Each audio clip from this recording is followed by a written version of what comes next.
Medina ফামা ফারাস্তু লা শাজারুন ওয়ালা হাজারুন ওয়ালা মাদারুন ইল্লা ওয়া হুয়া ইয়াকুলু আসসালামু আলাইকা ইয়া রাসূলুল্লাহ আসসালামু আলাইকা ইয়া হাবিবাল্লাহ জবান করে আওয়াজ করে বল আল্লাহু আকবার।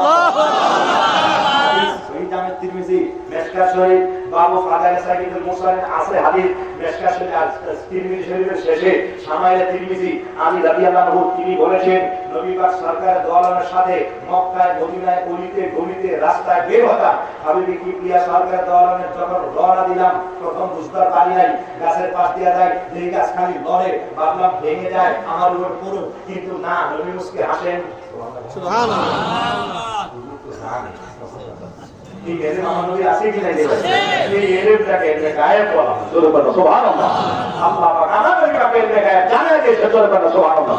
কি জানেন হুজুর? হুজুর নিজে বলেছেন আলিমতু মা ফিস সামাওয়াতি ওয়াল আরদি, জবান বলে দাও সুবহানাল্লাহ। সহিহ সুন্নাতে হাদিস আছে হাবিবি কিবরিয়া মূর্খ নবী নয় ভাই। যারা বলবে নবী মূর্খ নবী আলী কথা যায় এগুলো ইমান হারাবার কথা বলা ঠিক না ঠিক?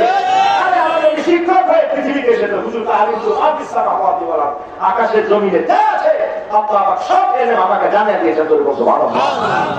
হাবিবি কিবরিয়া সরকারের দলে জ্ঞানী বাপ কথা বলা ঠিক না ঠিক?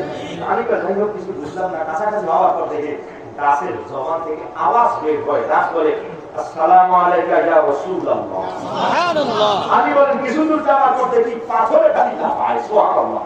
আরে কি রে পাথরে লাফাইতে পাথরে লাফিয়ে দিই কইতে আসসালামু আলাইকা ইয়া রাসূলুল্লাহ সুবহানাল্লাহ। আরে ভাই পাথরে হাবিবি কিবরিয়াকে সালাম জানা জোরে বলো সুবহানাল্লাহ। পাথরে কই ইয়া রাসূলুল্লাহ ইয়া হাবিবাল্লাহ, আর উম্মতের মাওলানা কই ইয়া রাসূল ইয়া হাবিবাল্লাহ কইলে সিরিকার বেদাতে ভূত হয়ে সেটা কথা বলা ঠিক না ঠিক? অথচ সমস্ত হকদার ওলামায়ে কেরাম সারা জীবন ভর এই সালাত সালাম দিয়েছে কথা বলা ঠিক না ঠিক ভাই? এখন সারা জীবন ভর মিলাদ ক্যাম্প করে আসলাম আর এখন এসে কয় এগুলো সিরিকার বেদাত।